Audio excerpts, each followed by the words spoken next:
Então, a primeira coisa que a gente fez foi calcular o divergente, e agora a gente vai calcular o rotacional do campo elétrico.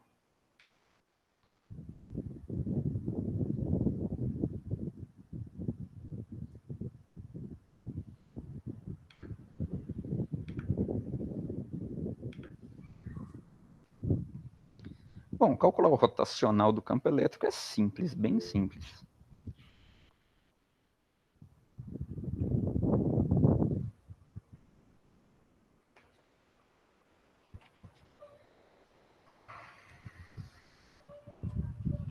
Se você quiser acompanhar pelo PC o tempo todo, pode, não tem importância.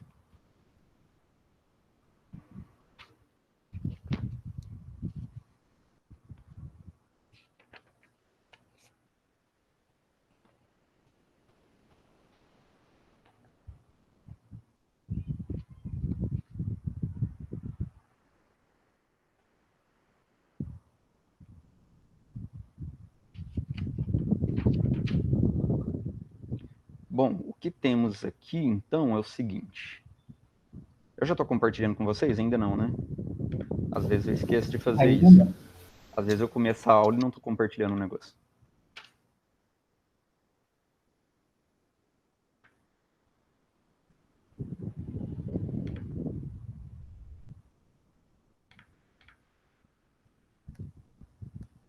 Beleza, rotacional de E.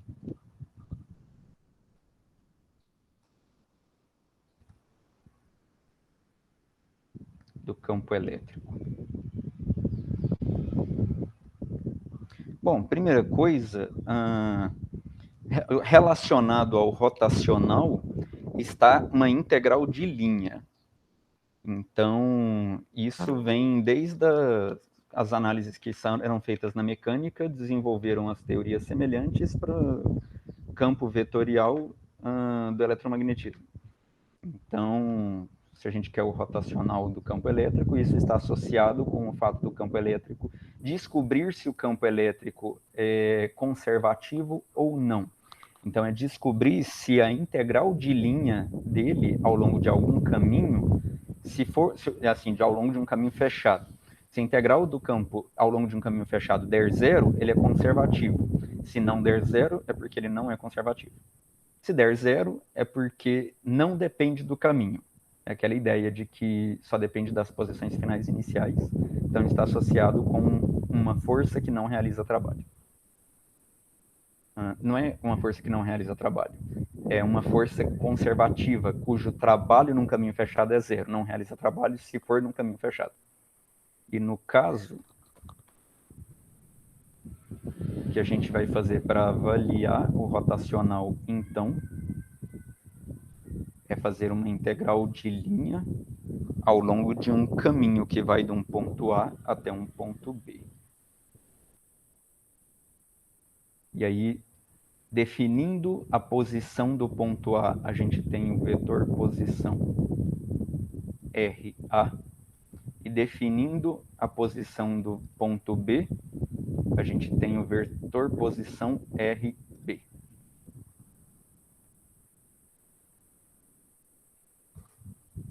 Isso aqui ficou muito fechadinho. Deixa eu colocar o B aqui. Isso. Então, a gente tem aqui o RB. E aí, o que a gente tem que fazer para avaliar o rotacional é fazer a integral fechada de E escalar dl igual a zero. No caso do E, isso funciona. Por que no caso do E isso funciona? Qual que é a força elétrica mesmo sentida por uma carga pontual? Alguém fale para mim, por favor. Cairo, digite. Se você souber. Qual que é a força sentida por uma carga pontual quando ela está na presença de um campo elétrico?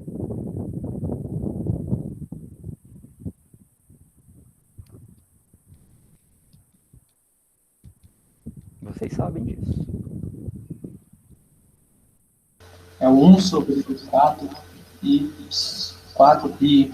epsilon 0. É essa? Vamos ver.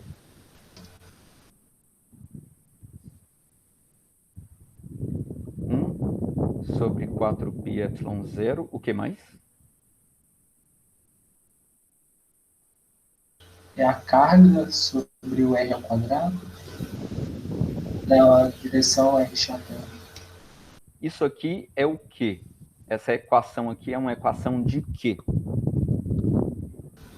É do campo elétrico, não é? Que essa é análoga à lei de Coulomb, é isso? Sim, campo elétrico. Mas a força sentida por uma carga na presença de um campo elétrico é como?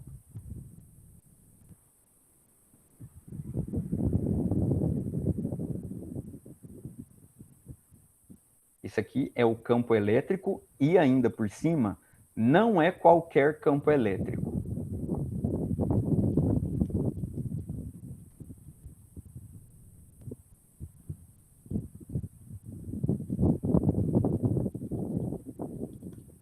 Esse campo elétrico aqui é qual exatamente?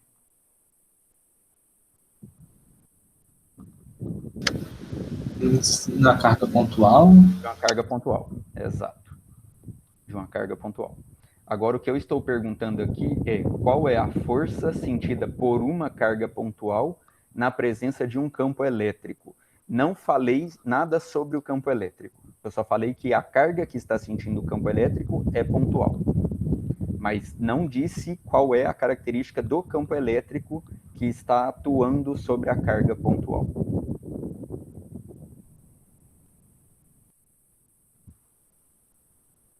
Ou seja, isso daqui, A e B, não são cargas, são pontos do espaço.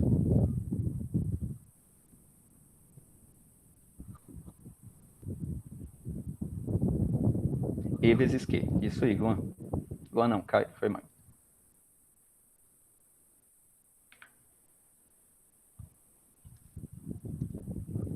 É só Q vezes I. É isso daí. Isso daqui é a força sentida por uma carga elétrica na presença de E. Se por acaso esse E aqui for produzido por uma carga pontual, então quem tem que entrar no lugar desse E é essa expressão. E aí, entrando essa expressão aqui, vai virar lei de Coulomb, porque vai ser uma carga pontual sentindo o campo de outra carga pontual. Então, vai virar Q vezes Q, um Q1, Q2, 1 sobre 4π epsilon 0, R ao quadrado, na direção R chapéu. Aí, isso aqui é lei de Coulomb. É uma carga pontual sentindo o campo de outra carga pontual.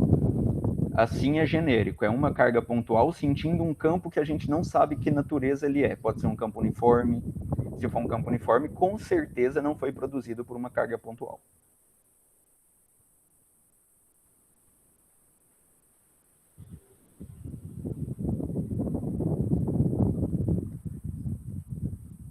Então, a força é Q vezes Z. Então, se a gente simplesmente pegar essa integral e multiplicar uma Qzinho lá de fora,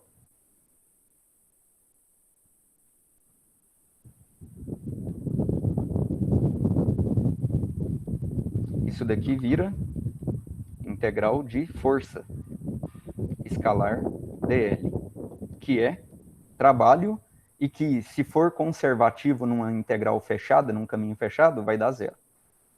Então, quando a gente está analisando para o caso da eletrostática, do campo eletrostático, essa integral de caminho fechado aqui do campo elétrico é a mesma coisa da gente avaliar o trabalho da força elétrica.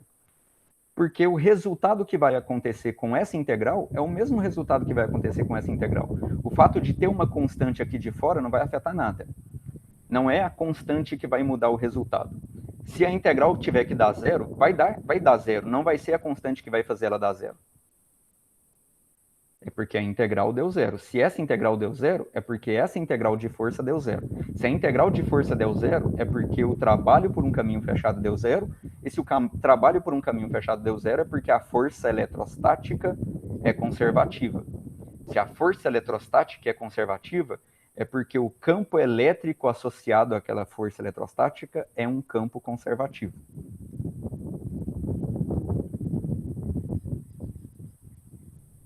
Então, a diferença entre força eletrostática e campo eletrostático, matematicamente falando, é só um número, é só uma constante que está multiplicando o campo. Então, na hora que a gente avalia essa equação aqui, ó, se ela dá zero, é porque o trabalho também dá zero, porque para virar trabalho é só multiplicar por Q aqui. Então, seria a força eletrostática é uma força conservativa. Então, o campo eletrostático é um campo conservativo.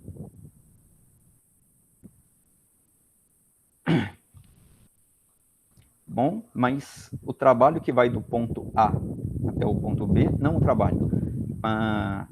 Porque para falar para qual que é o trabalho realizado pela força conservativa, é falar que existe uma carga aqui, e essa carga vai se deslocar sentindo ponto a ponto a ação da força elétrica, a força elétrica que está em uma direção qualquer aqui, a gente tem que fazer o produto escalar, então, de F escalar dl, ao longo de todo o ponto da integral.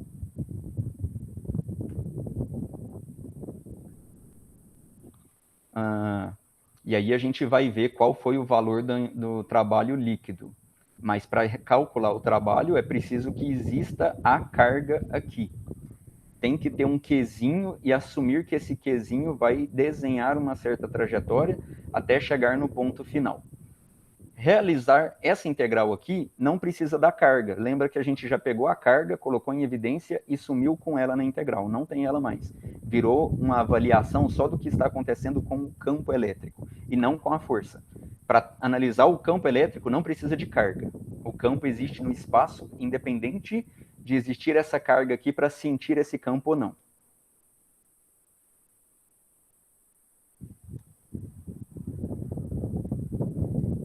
Então, a gente vai fazer a integral ao longo de um caminho aleatório que vai do ponto A até o ponto B.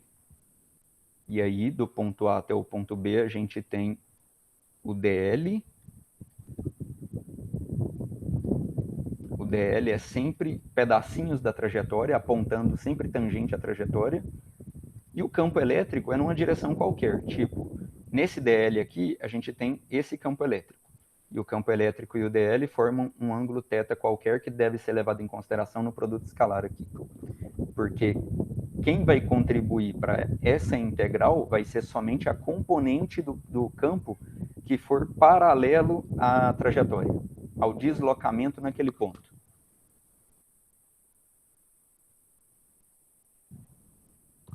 Certo?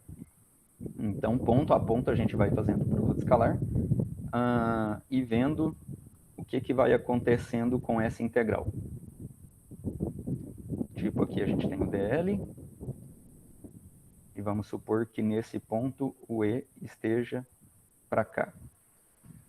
Então, existe esse ângulo, e nessa posição a gente tem um R genérico, onde esse R é variável. Esse R vai varrer toda a posição em cima dessa trajetória, desde o A até o B. Então, o R vai ser uma integral que vai variar do RA até o RB.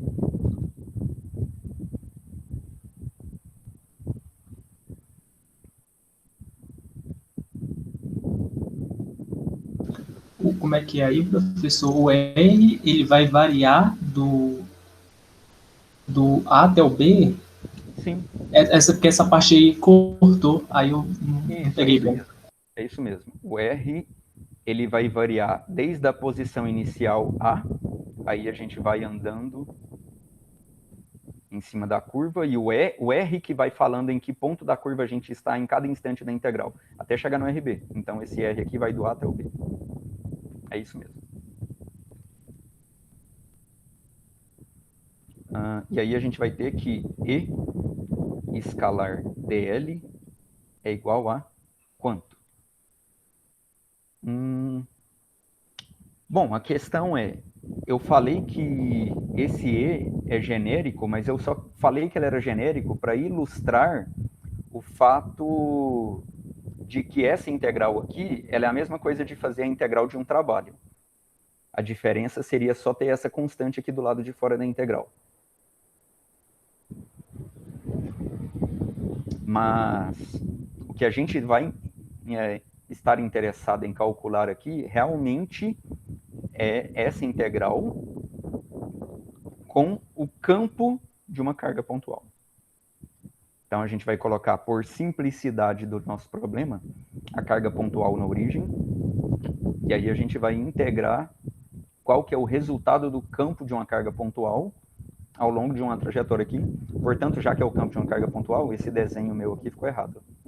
O E não aponta de forma quebrada em relação à posição do R. O E aponta na mesma direção do R, né?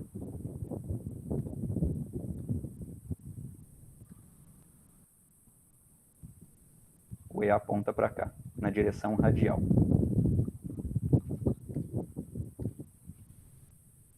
Então, isso daqui vai ser integral de módulo de E vezes módulo de DL vezes cosseno de θ. O que é se a gente pegar DL cosseno θ? É pegar o DL... A gente pode analisar o cosseno de θ junto com o E e falar que o E vai ser projetado ao longo do DL.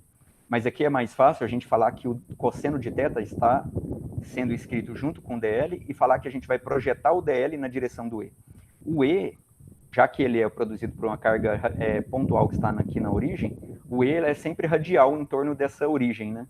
O E sempre está apontando radialmente.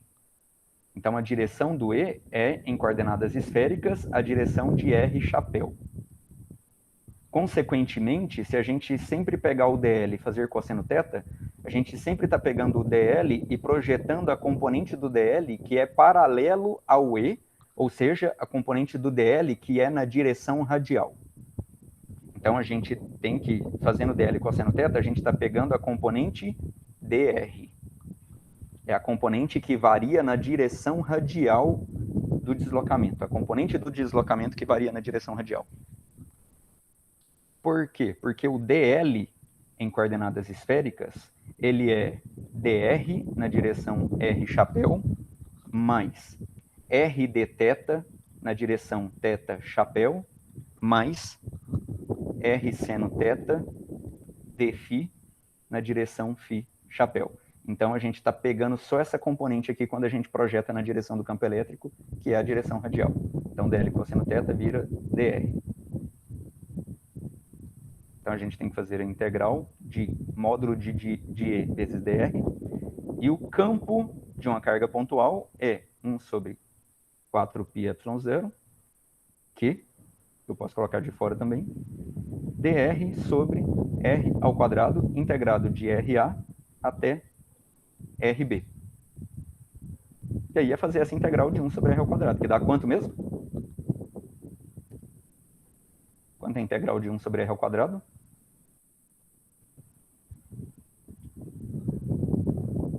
Façam de cabeça aí, de cabeça.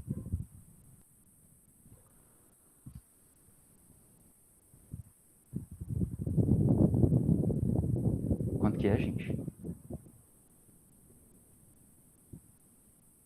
Cairo, minha esperança era você ter escrito alguma coisa, mas não fez o barulhinho. Gente, vocês sabem a integral de 1 sobre r ao quadrado? Vocês vão ter que fazer cálculo de novo?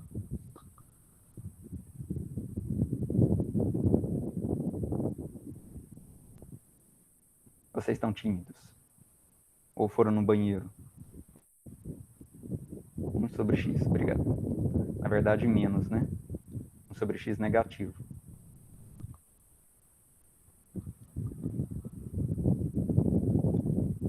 Menos 1 sobre r aplicado de RA até RB. Peraí, deixa eu ver se fica menos mesmo. R menos 2 mais 1 fica menos mesmo.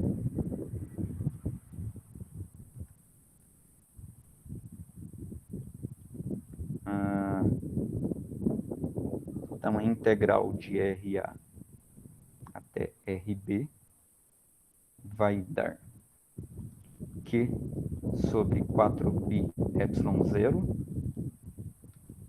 menos 1 sobre RA até 1 sobre RB. Então, a gente pode inverter o limite de integração e trocar o sinal aqui. Vai ficar 1 sobre RA aplicado de RB até RA. Então vai ficar 1 sobre RA menos 1 sobre RB. Vai ficar 1 sobre RA menos 1 sobre RB.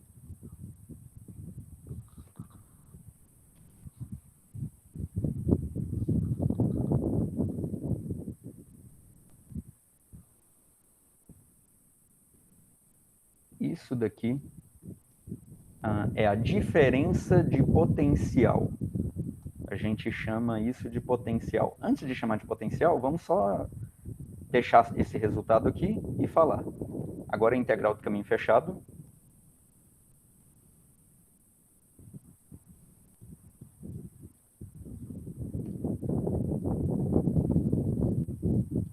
Ué, o que aconteceu aqui?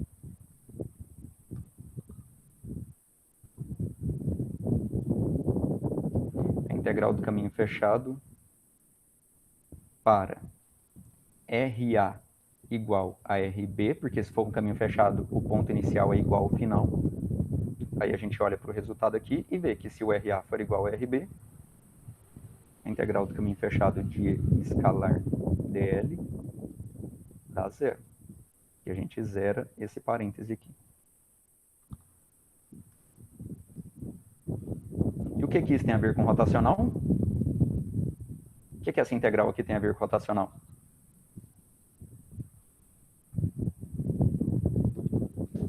Conservativo. Oi? O fato dela ser conservativa. O que ser conservativo tem a ver com rotacional?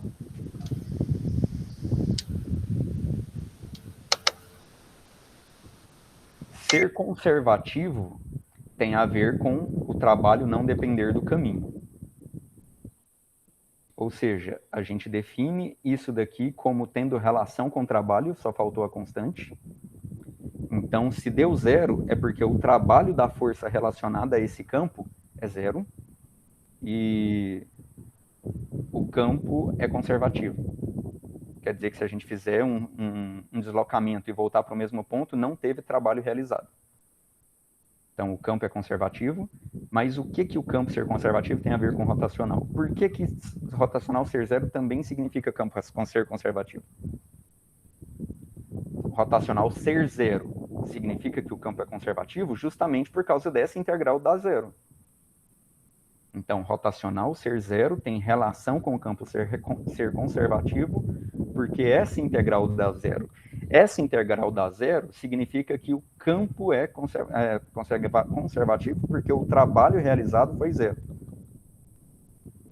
Agora, qual é a relação dessa integral com o rotacional? Porque o rotacional é conservativo, sendo igual a zero, porque essa integral é igual a zero. Então, qual que é a relação dessa integral com o rotacional?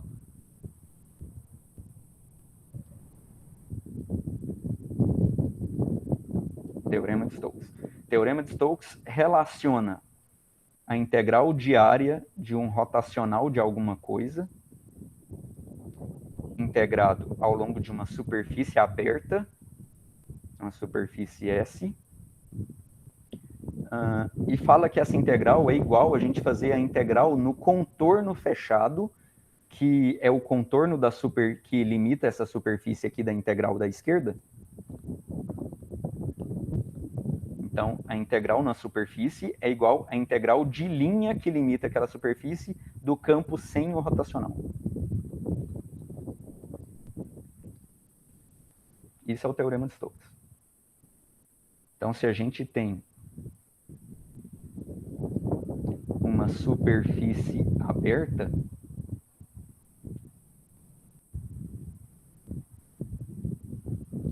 a gente está fazendo uma integral em cima da superfície S, que é a integral do lado esquerdo, é a mesma coisa da gente fazer uma integral somente no contorno da borda da superfície, que aí é uma integral de linha.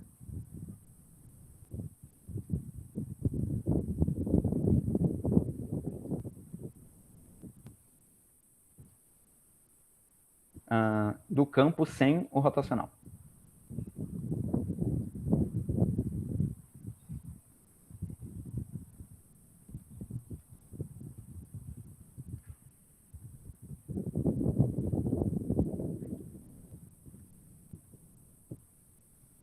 Então, se essa integral de linha aqui é zero, aplicando o teorema de Stokes, é porque a integral de superfície do rotacional de E, para qualquer superfície que é limitado pela linha na qual essa integral aqui foi feita, dá zero também. E essa integral só é zero se o integrando for zero, porque a superfície existe. A superfície não é zero. Então, essa integral só é zero se somente se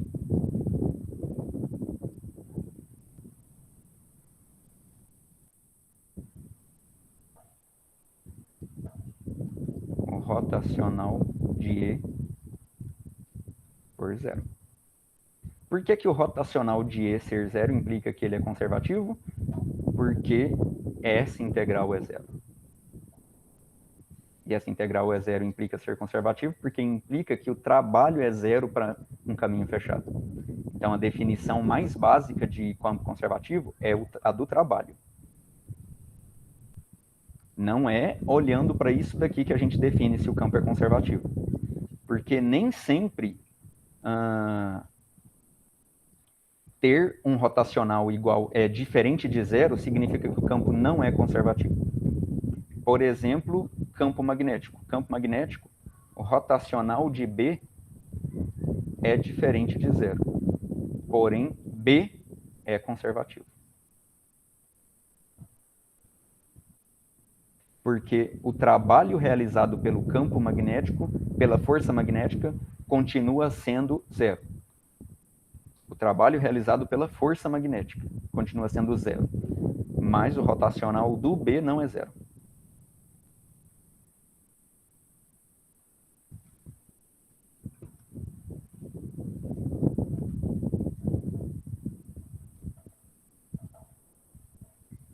Então, a gente tem que isso daqui é sempre válido, sempre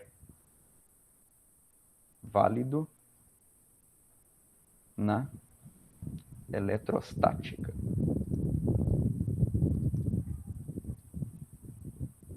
O rotacional de um campo eletrostático é sempre zero. E isso é válido para qualquer distribuição de campo eletrostático, embora isso daqui a gente só tenha feito para uma carga pontual. Porque uma distribuição grande, ela é composta de infinitas cargas pontuais, aglomeradas. Certo? Você vai aglomerando, aglomerando, aglomerando, infinitamente próximo, uma carguinha infinitesimal próxima da outra, e vai gerando uma distribuição contínua. No final das contas, qual que é o campo resultante em um ponto? É a soma vetorial de todas as contribuições de campo de cada uma dessas carguinhas infinitesimais que gera a distribuição macroscópica. E aí a gente acha um campo resultante aqui, E. Qual que é o rotacional do campo resultante?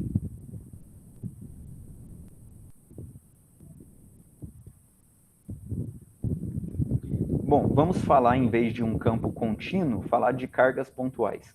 Só que vocês vão ver que valeria para um campo contínuo, porque se vale para cargas pontuais, valeria para independente do número de cargas pontuais. Você pode ter infinitas cargas pontuais que continua valendo o que a gente vai fazer aqui.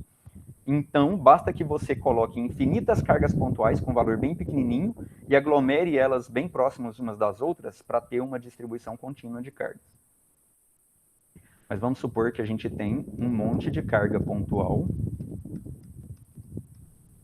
Esse monte de carga pontual gera um campo resultante aqui. O campo resultante nesse ponto é a soma vetorial do campo individual de cada carga.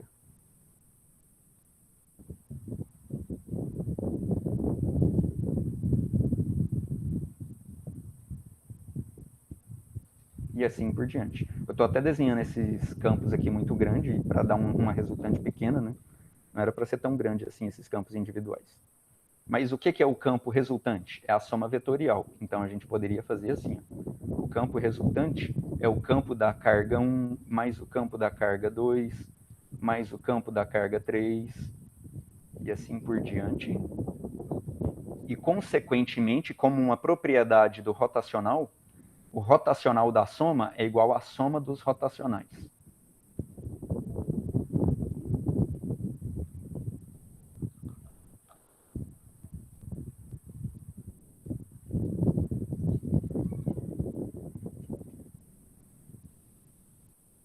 E assim por diante.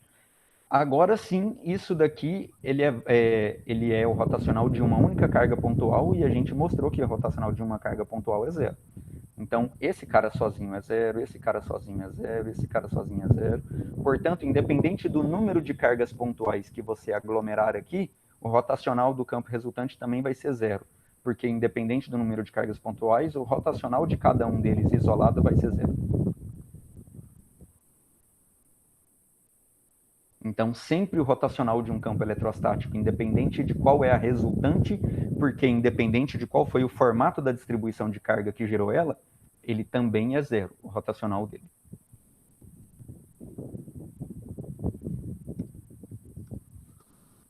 Tranquilo? Dúvidas? Não, né? Lembrem que não é o fato do rotacional ser igual a zero ou não que define se um campo é conservativo, hein?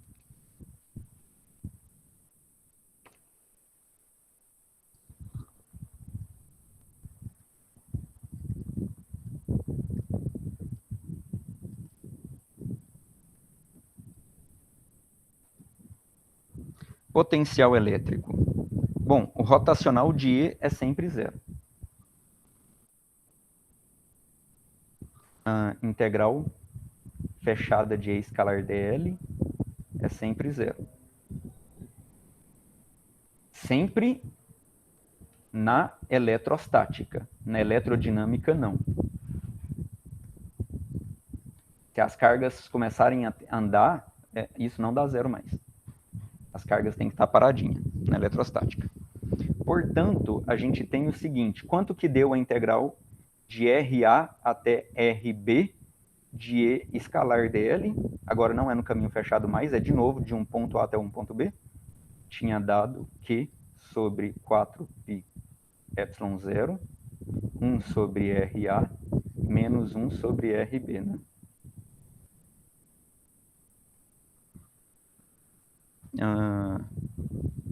Mas foi isso que tinha dado? RB menos RA. 1 sobre RA, menos 1 sobre RB.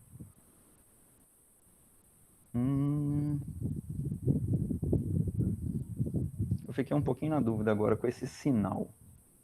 Integral de Q sobre 4π ε0 dr sobre R ao quadrado. Não tem jeito, é R a menos 2 mais 1, fica R a menos 1. Fica 1 sobre R a menos 1, e a gente tem que dividir pelo número. Ficou aqui, fica menos. Então, opa, aqui fica mais. Porque eu já coloquei no denominador de novo. Então, fica o menos aqui de fora. Então, é isso mesmo, 1 sobre R menos 1.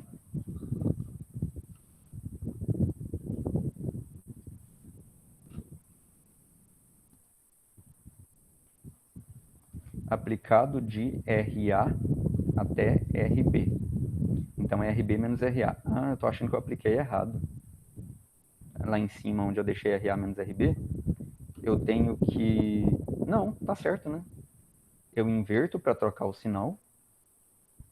Então, fica RA em cima e RB embaixo. E aí fica o de cima menos o de baixo, né? 1 sobre Olhei RA. aqui no livro é isso mesmo, tá certo. 1 sobre RB. Tá certo.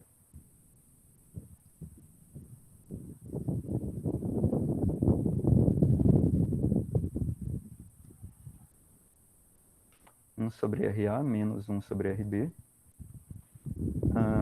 É porque isso daqui tem que ser a diferença de potencial entre o ponto inicial e o final. E o ponto inicial é esse.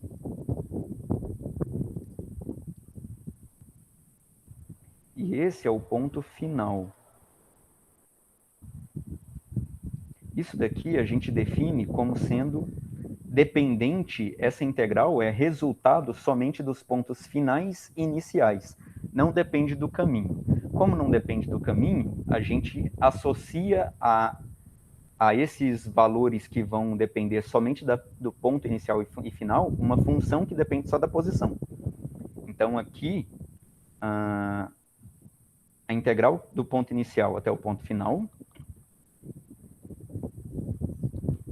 daria o potencial no ponto final menos o potencial no ponto inicial. Isso aqui é o que a gente vai definir. É a diferença de potencial entre os dois pontos. Só que ficou, parece que estranho para mim. Porque parece que o sinal ficou invertido para o que é o potencial de uma carga pontual. Parece que tinha que dar 1 sobre RB primeiro, menos 1 sobre RA.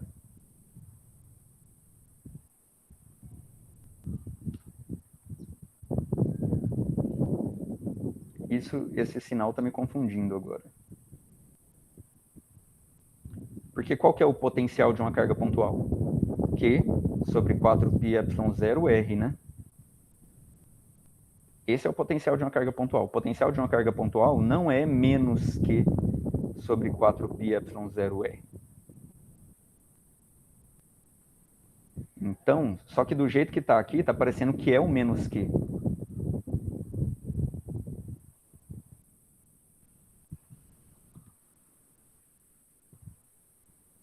Então,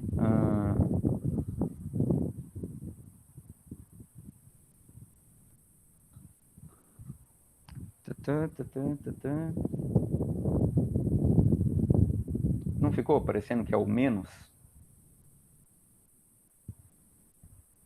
Porque o ponto inicial é o nosso ponto de referência. O ponto inicial é o ponto de referência. Então, RA é a referência onde nós costumamos adotar que o V naquele ponto é 0. Então, o que a gente vai fazer aqui é Q sobre 4πε0, 1 sobre RA menos 1 sobre RB é igual V de RB menos V de RA. E aí a gente fala que quando estivermos no RA é 0. E qual que é o valor, o ponto onde a gente vai falar que o referencial é 0? A gente costuma adotar RA tendendo a infinito. RA tendendo a infinito vai ser o local que a gente vai colocar o V de RA igual a 0. Então, V de RA vai ser 0 quando RA tende a infinito. RA tendendo a infinito, a gente zera esse termo também. E o que a gente obtém é que, em relação ao infinito, o potencial do ponto RB está sendo menos Q sobre 4πε0 RB. Não está sendo mais. Está dando isso daqui. Ó.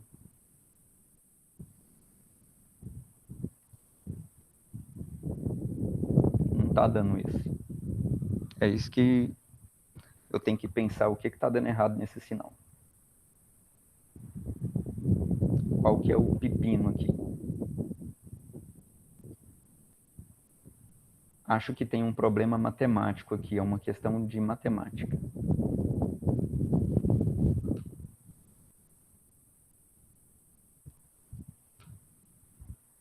Vocês conseguiram enxergar o que está me incomodando?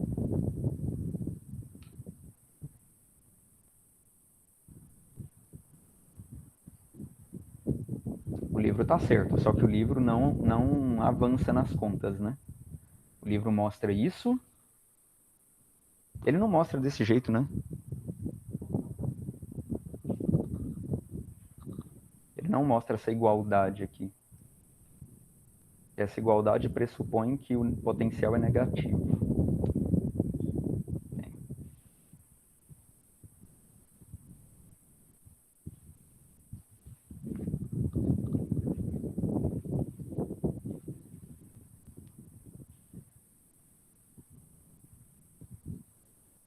Bom, eu vou deixar vocês quebrarem um pouco a cabeça com isso, eu vou quebrar a cabeça com isso depois também.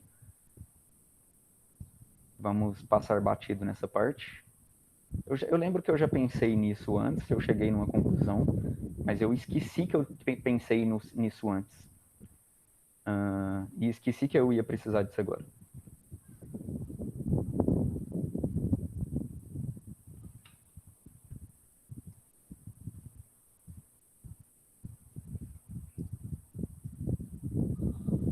Então, o livro discute que isso é a diferença de potencial entre o ponto final e o ponto inicial.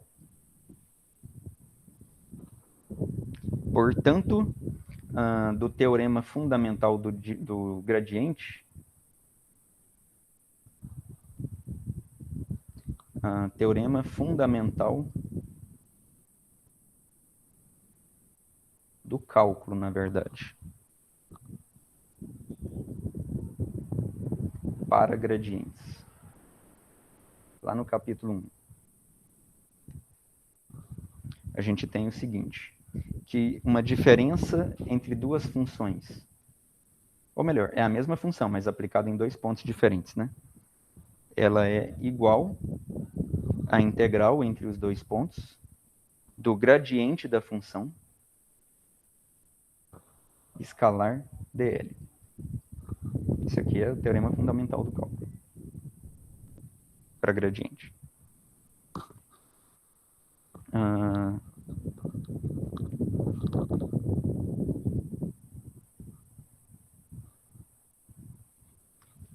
Disso, então, a gente tem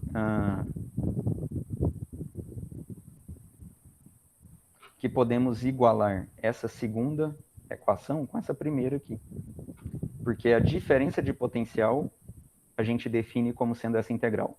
Mas a função v, sendo uma função genérica qualquer, pode ser escrito genericamente em termos do gradiente assim. Então, a gente tem duas integrais de deslocamento para comparar. Então, quando a gente faz a igualdade, a gente tem a integral de A até B de E escalar dl igual à integral de A até B do gradiente de V escalar dl. Duas integrais só são iguais se a gente igualar os integrandos dela. Então, E é igual a menos gradiente de V. E aí o menos aqui apareceu meio na mágica agora, né? É porque a definição aqui... Pera aí, professor. Oi? Só um minuto que eu tô...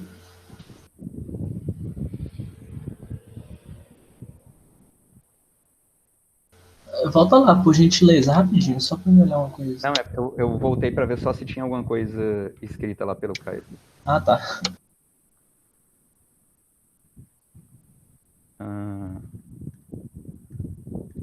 Mas inverteu por causa do sinal. Então apareceria o menos. É porque, na verdade, esse cara aqui é menos isso. E realmente é. Não, então tá resolvido o problema. Tá resolvido o problema. Aquela dúvida que eu estava tendo do porquê que estava dando menos é porque a gente não vai... Ah, mas eu sou muito burro. Como que eu esqueci desse menos aqui? A gente define a diferença de potencial como sendo menos essa integral.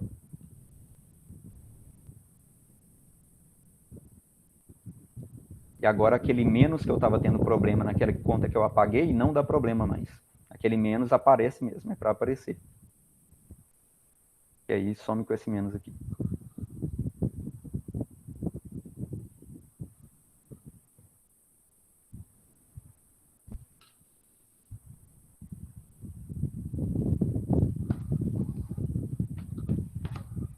Prontinho? Sim, sim, sim. Então, beleza. Então fica dessa maneira aqui. E fica igual a menos o gradiente de V. Então a gente tem uma relação entre o campo elétrico e o gradiente do potencial elétrico, onde aqui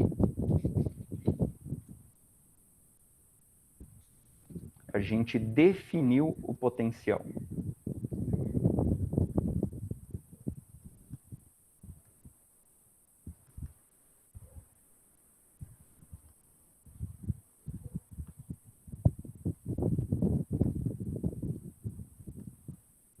Então, a definição do potencial... Não, agora eu vou abrir aquela continha daquele jeito lá.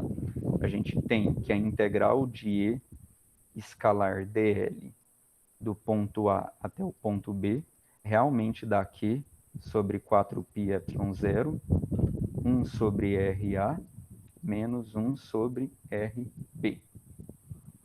E aí a gente vai definir o potencial elétrico. A gente define o potencial elétrico como sendo menos isso daqui. Por que é menos isso daqui? Justamente para que a gente tenha o potencial positivo daquela vez. Porque isso daqui, se a gente associar isso como sendo duas funções sendo subtraídas da seguinte forma, tira esse parêntese, né? A gente tem Q sobre 4πε0 RA menos Q sobre 4πε0 RB, e a gente chama isso daqui da função, só que essa está aplicada em RA e essa está aplicada em RB. Então, na verdade, isso daqui é V de RA menos V de RB, né? Só que o que a gente define como diferença de potencial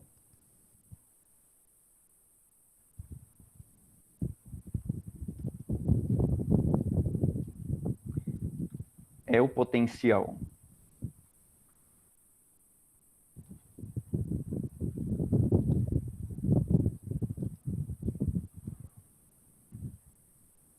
no ponto final menos inicial. Então, a diferença de potencial é V de RB menos V de RA. Isso é a diferença de potencial, ponto final menos inicial. Só que essa integral aqui, ela é V de RA menos V de RB. Portanto, a diferença de potencial é menos aquela integral ali.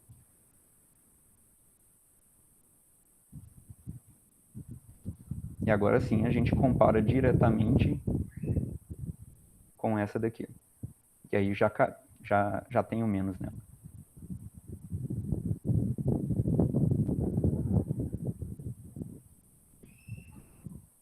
E aí a gente definir o potencial em termos dessa integral é a mesma coisa de definir a diferença de potencial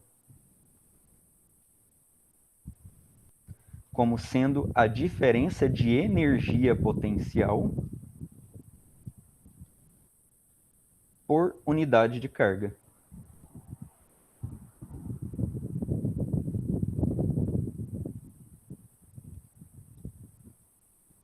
Delta V é igual a delta U sobre Q. Por quê? Só que aí vocês vão ver que a gente vai parar de escrever o delta. Em tudo que a gente for fazer daqui em diante, a gente vai escrever só V. Só que o V, ele significa diferença de potencial. Ele poderia ser escrito como delta V o tempo todo. Mas, em geral, o V, ele vai ser o potencial em relação a algum referencial que a gente adotou como sendo zero. Então, ele seria um delta V, onde ele é um V de B menos V de A. E, em geral, a gente assume que o V de A vai ser algum ponto que a gente vai chamar o potencial naquele ponto de zero. A gente pode atribuir em um desses dois aqui um valor qualquer. A gente pode atribuir qual é o valor do potencial, por exemplo, ao potencial V de A. Por que é aleatório? Porque nunca a gente vai estar interessado num valor absoluto V. A gente sempre está interessado na diferença. Portanto, nunca importa para a gente qual é o valor em si que a gente vai atribuir a uma função dessa. Porque o que vai importar para a gente é o delta V. Não importa que número que a gente atribui para o V de A, o delta V sempre vai ter o mesmo valor.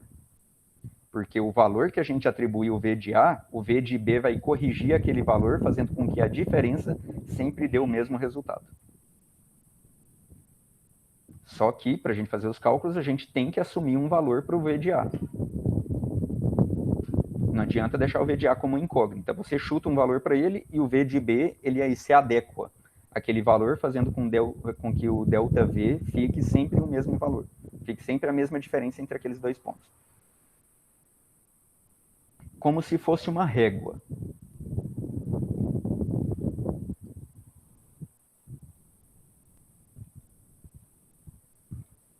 É como se fosse uma régua onde você vai fazer uma escala milimétrica.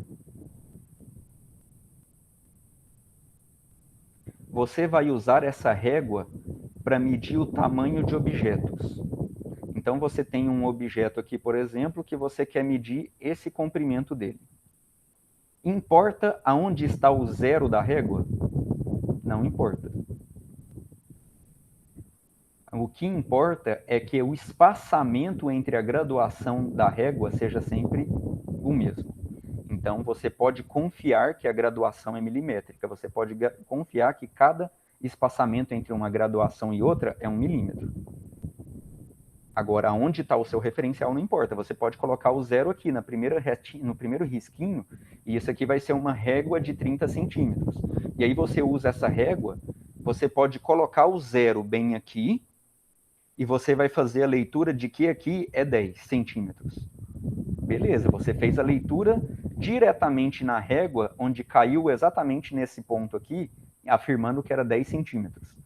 Quando você olha nesse ponto e dá 10 centímetros, você já sabe que o valor do comprimento total, a distância é sempre uma diferença entre um lado e outro.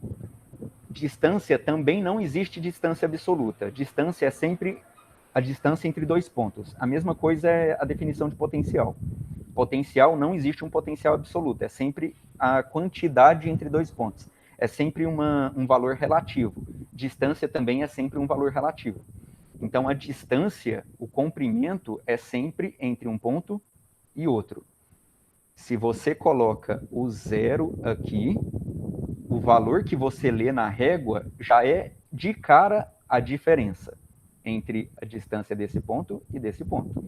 Então, o valor a princípio absoluto de um dos lados já é o resultado da diferença.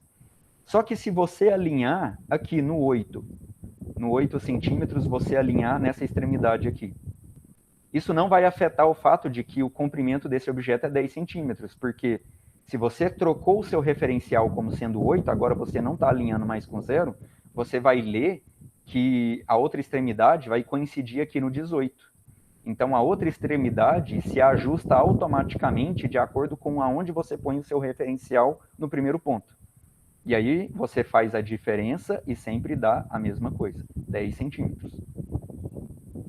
Então, não importa onde você coloca o referencial, o que importa é a diferença naquela escala. Então, você não precisa se preocupar com o valor da onde você vai pôr o zero. Você põe o zero aonde você quiser. Sempre essa questão do zero é completamente arbitrário.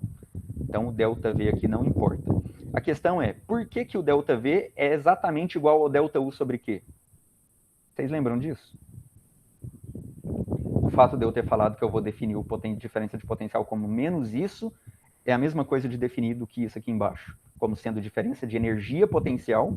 Uma coisa é potencial elétrico, outra coisa é energia potencial elétrico. Eu estou chamando de energia U. U é energia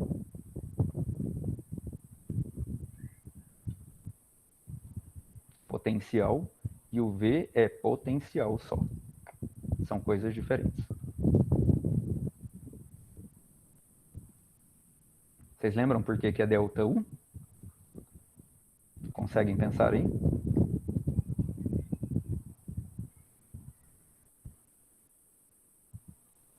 Porque ΔU, apareceu um Q aqui dividindo, né?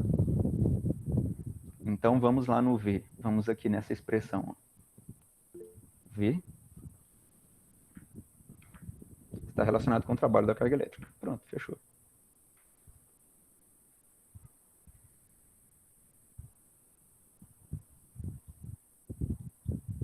V de RB menos V de RA é igual. Multiplica por Q em cima e embaixo. Q, integral de E, escalar dl, de A até B, dividido por Q. Isso aqui em cima virou trabalho. E o trabalho é igual a menos diferença de energia potencial. Como já tem esse menos aqui, menos o trabalho é a diferença de energia potencial. Então, multiplicando por Q em cima e embaixo, a gente passa a ter trabalho dividido por carga. E aí, menos o trabalho é diferença de energia potencial dividido por carga. Portanto, diferença de energia potencial dividido por carga é a mesma coisa dessa integral negativa aqui.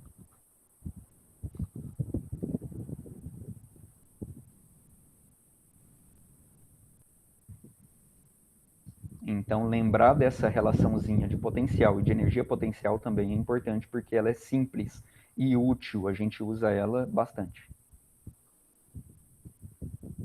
Porque, às vezes, você só quer saber qual foi a energia adquirida por uma carga, por exemplo. Você vai trabalhar agora, você virou um físico de partículas, você foi trabalhar lá no LHC.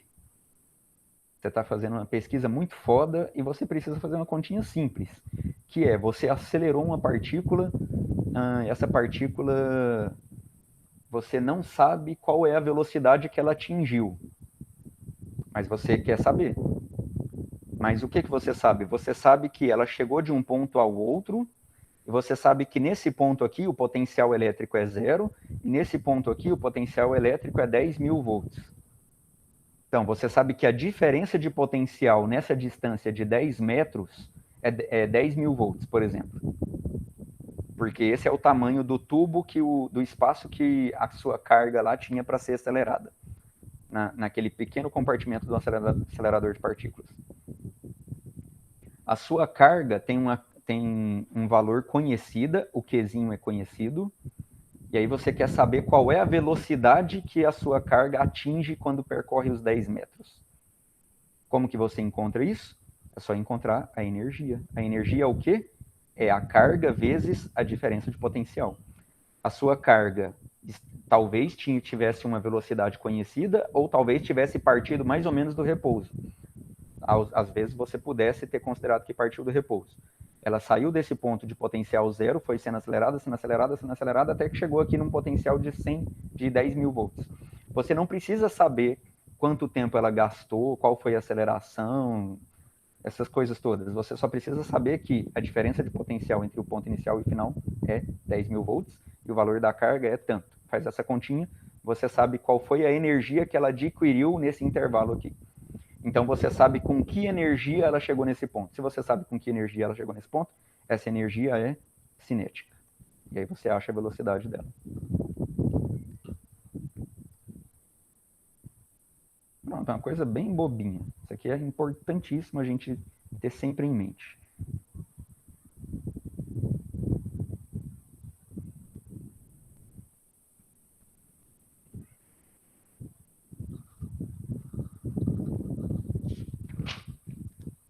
Então, beleza, até aqui, né?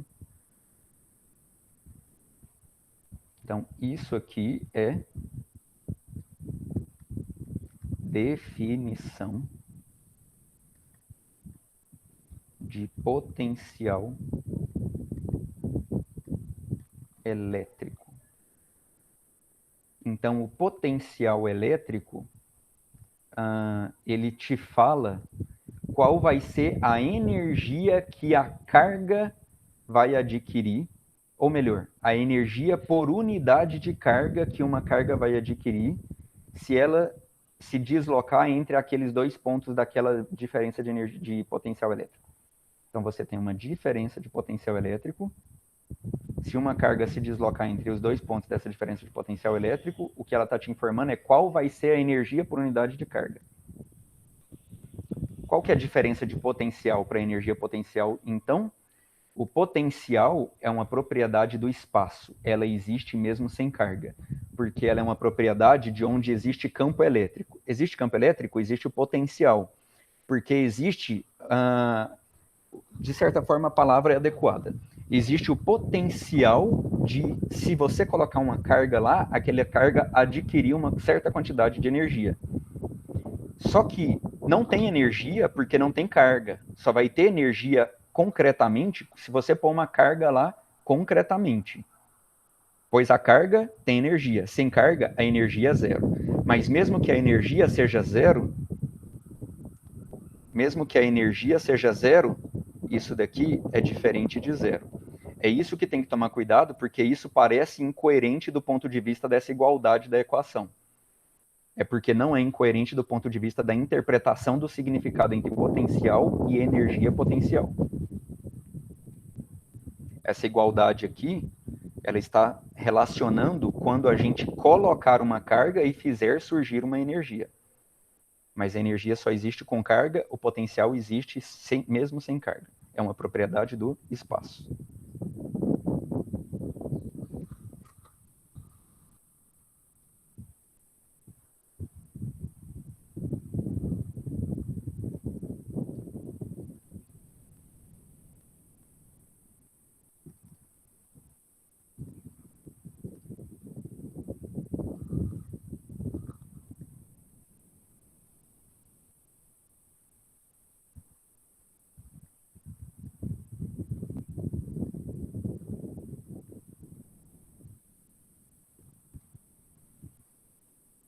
Equação de Poisson e equação de Laplace. É praticamente resolver equação de Laplace, o capítulo 3 desse livro. Mas é o capítulo mais legal desse livro também. E aí, por que a gente está interessado na equação de... fazer a equação de Poisson e equação de Laplace? Em que isso consiste? É no seguinte. Como a gente tem que o campo elétrico ele é igual a menos o gradiente de V, então a gente podemos reescrever que o divergente de E é igual a ρ sobre epsilon zero. A gente pode substituir isso aqui na lei de Gauss, na forma diferencial. Assim como rotacional. São as duas equações importantes da eletrostática. Duas equações importantes de qualquer teoria de campo vetorial. Então, você tem uma teoria onde o importante dela é um certo campo vetorial, o que aquela teoria tem que trabalhar é com o divergente e o rotacional daquele campo. Então, no caso da eletrostática, o que a gente tem que conhecer para resolver qualquer problema de eletrostática é isso e isso. Mas e quando a gente resolve problema conhecendo ρ? ρ é conhecido, e a gente resolve, na verdade, aplicando ele naquela integral de 1 sobre 4π epsilon zero, integral de ρ, p tal linha, sobre r ao quadrado na direção r chapéu. Eu não estou usando divergente rotacional aqui quando eu estou resolvendo essa integral. E aí, resolver essa integral também é resolver os problemas do campo elétrico, eletrostático. E não preciso saber isso e não preciso saber isso. Sim, você não precisa saber diretamente essa equação e nem ter que resolver ela, mas, ao mesmo tempo, diretamente, essa integral é solução dessas duas equações. Então, diretamente, você está pegando já, quando você pega essa equação aqui, essa integral, o que você está fazendo já é pegando já é pegando a solução dessas duas equações. Essa integral é a solução delas.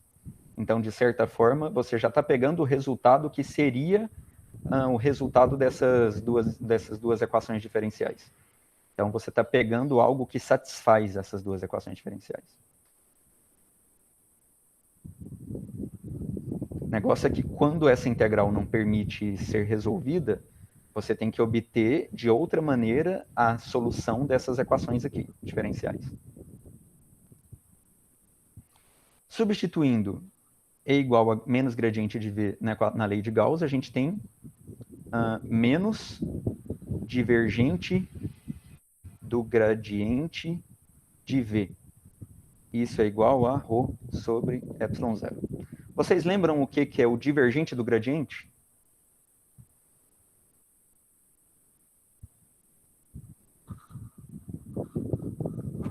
O que é o divergente do gradiente?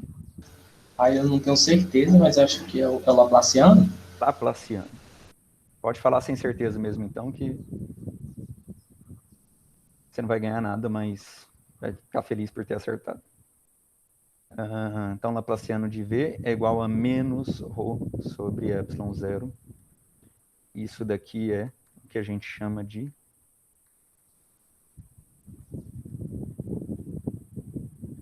equação de Poisson.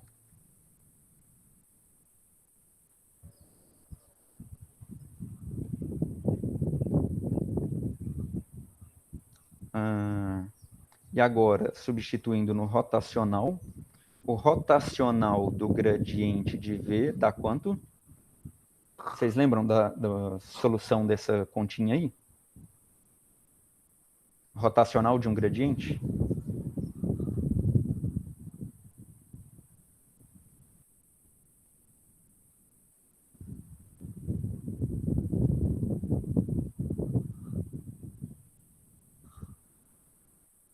Lembram? Vocês fizeram isso aqui. Não lembro. O resultado disso é zero. Quando é que isso aqui é zero?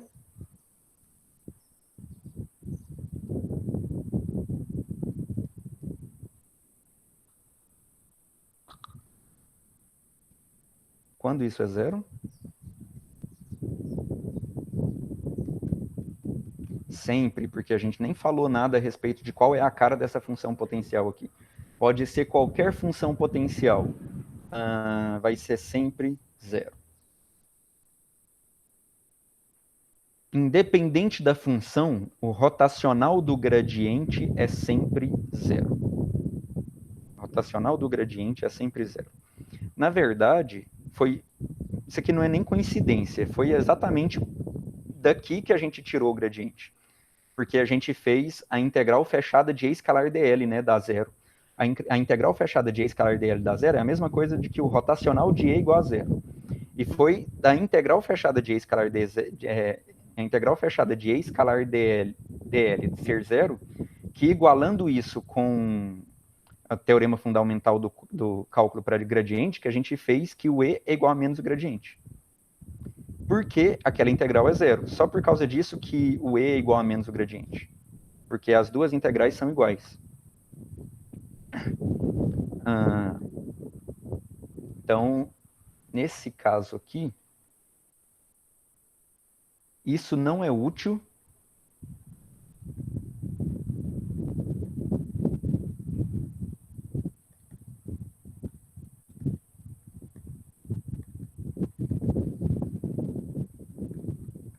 Escrita em termos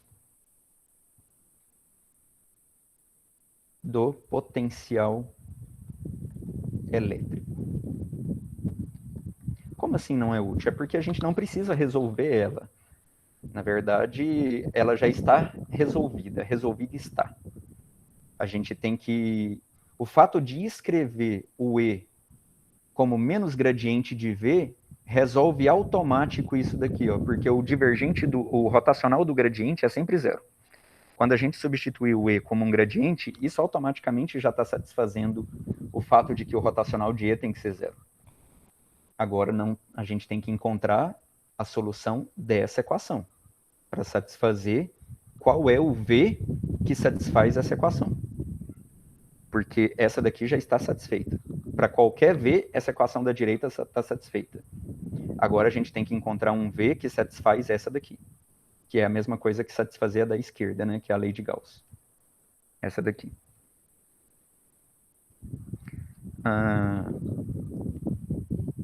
Quando a gente vai trabalhar com o campo elétrico, a gente tem que trabalhar com 6 equações. Porque o campo elétrico é um vetor e, consequentemente, ele tem 3 componentes. E a gente tem que trabalhar com 2 equações. Então, a gente tem as 2 equações. E cada equação, a gente filtra 3 componentes. Então, a gente trabalha, no final das contas, com 6 equações. Bom, mas assim, olhando dessa forma aqui, é 2 equações. A gente tem que trabalhar com 2 equações. Olhando assim. Quando a gente reescreve em termos do potencial escalar, a gente converte 2 equações em uma. porque a gente passa a não precisar dessa daqui, ó. Essa daqui já está automaticamente satisfeita. A gente não tem que manipular ela mais. Basta a gente trabalhar com a equação de Poisson. Ela é a única equação que a gente tem que solucionar.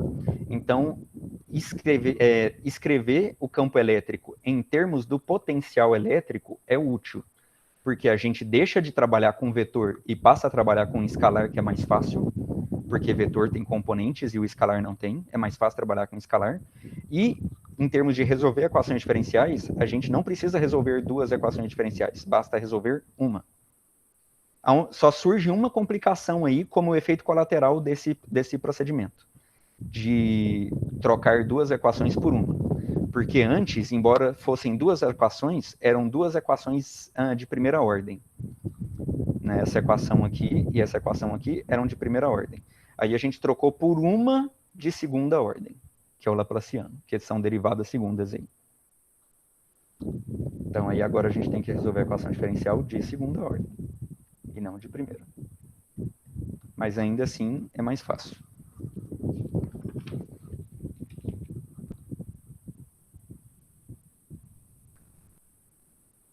De qualquer forma, é só apresentando a equação para vocês até agora.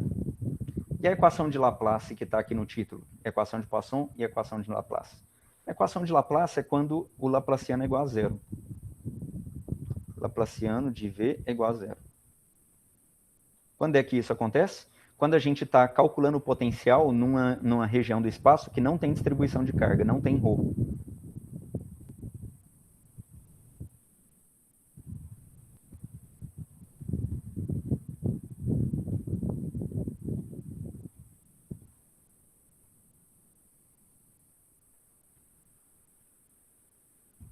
Quando ρ é zero, na região de interesse. Ou seja, a equação de Laplace, obviamente, é mais fácil, né? Porque a equação de Laplace é uma equação diferencial homogênea e a de Poisson é não homogênea.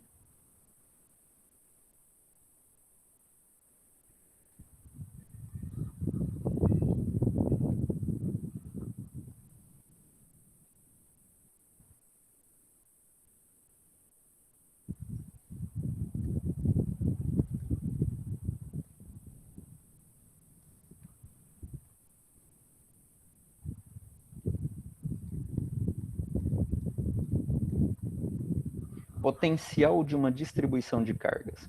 Bom, isso aqui, como eu disse, é só apresentando a equação, a gente não vai trabalhar com ela nesse capítulo. Então, já pulemos. Potencial de uma distribuição de carga. Até agora a gente só falou do potencial de uma carga pontual. Então, potencial de uma carga pontual é V de R igual Q sobre 4π ε0. Na verdade, R manuscrito, né? Então, deixa eu substituir aqui. R manuscrito. Então, é isso daqui. Mas, qual que é o potencial de uma distribuição contínua de cargas?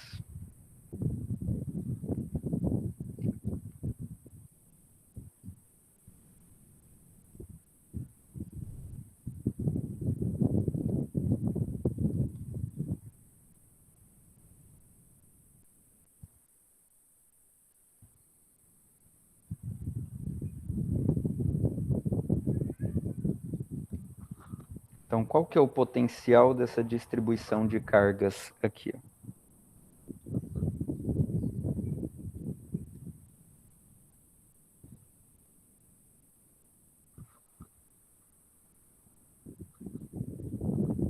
Nesse ponto do espaço.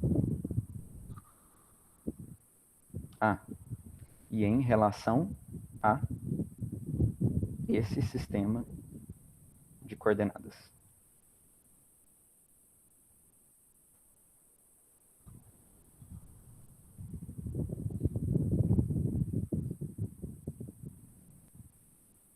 Bom, a gente sabe o potencial de uma carga pontual, então a gente usa isso a nosso favor. Fatia essa distribuição em infinitos pedacinhos infinitesimais. Cada pedacinho vai ter um volume infinitesimal de tal linha, e, consequentemente, uma porção de carga infinitesimal dq distribuída nesse volumezinho aí. Qual que é a localização dessa distribuição de carga? Não dessa distribuição de carga, mas desse fragmentozinho de carga.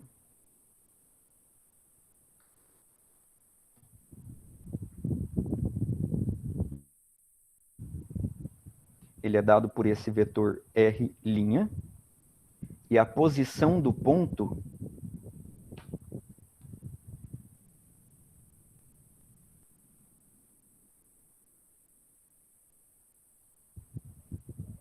vou ter que trocar esse ponto de posição.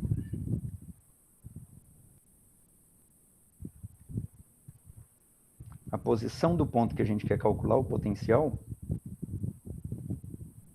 é dado por R. E o que entra na equação é a distância da distribuição de carga, do elementozinho de carga, até o ponto, que é o R manuscrito. Então, é isso daqui que entra.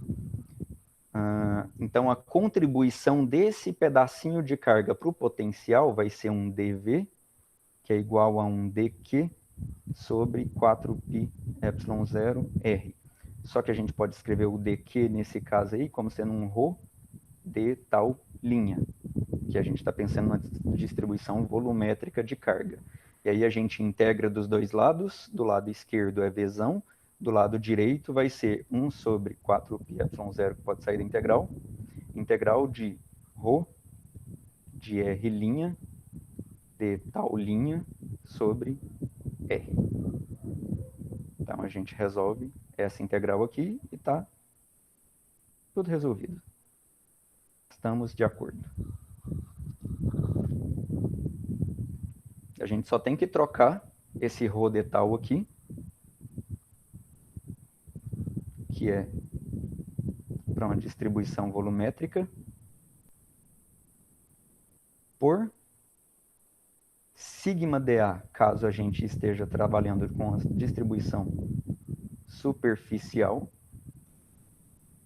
ou por lambda dL, caso estejamos trabalhando com uma distribuição linear. E aí a gente só tem que fazer continhas. E aí um exemplo é, eu não lembro se eu passei para vocês como exercício, encontrar qual que é o campo elétrico, eu acho que sim, hein? Eu acho que vocês fizeram esse exercício. Se não fizeram, seria interessante fazer. Qual que é o campo elétrico, mas eu acho que fizeram sim. Tem aquela distribuição de esférica de carga, tem uma casca esférica. Me ajudem a lembrar se a gente fez. Não, não fez não. A gente começou o capítulo agora, claro que não fez. Isso aqui é um exercício do livro. Que eu vou botar vocês para fazerem. Tem uma distribuição esférica de carga. E aí pergunta, qual é o campo elétrico num ponto aqui em cima, uma distância z, sendo esse aqui o eixo z? X, Y e tal. Então, qual que é o campo elétrico ali em cima? E essa distribuição tem um raio R'. E é uma distribuição de carga sigma uniforme. E aí, se calcular o campo elétrico, a gente tem que resolver aquela integral de E igual a 1 sobre 4π ε0, integral de ρ de tal linha sobre R ao quadrado na direção R chapéu. E aí a gente tem que escrever o módulo de R, colocar ele ao quadrado, escrever 1 sobre ele, então tem que ter tudo isso daqui, e escrever o R manuscrito ainda. E...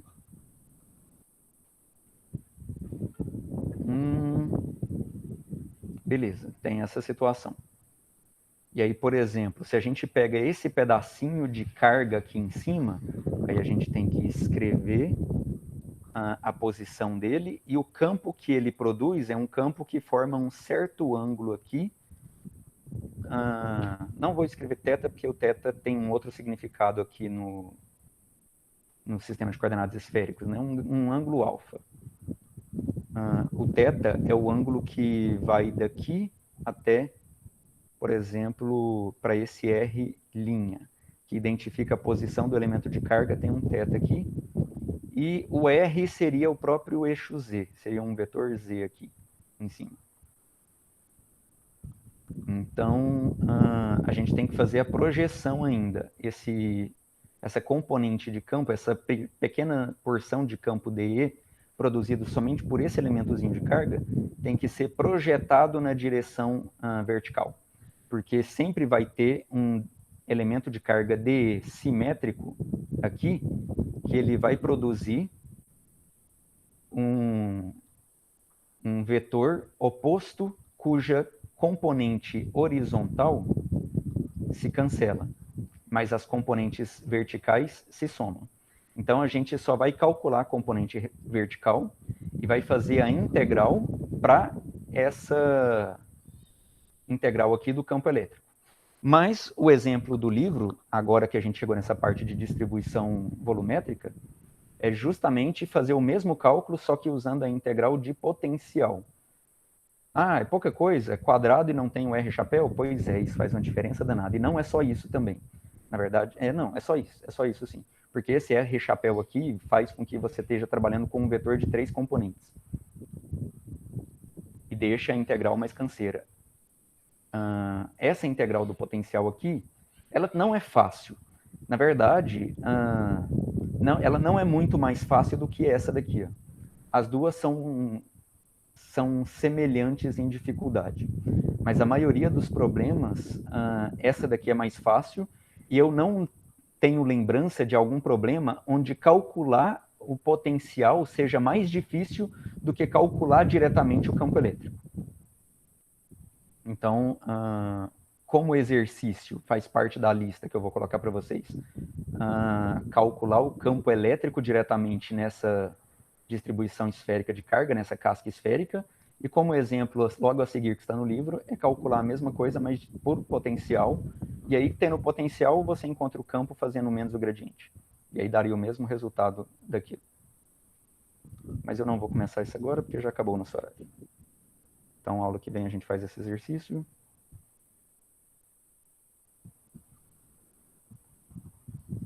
É isso aí, Laplaciano.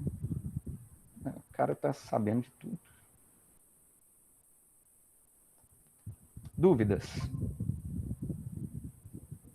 Tá tranquilo? Tranquilo.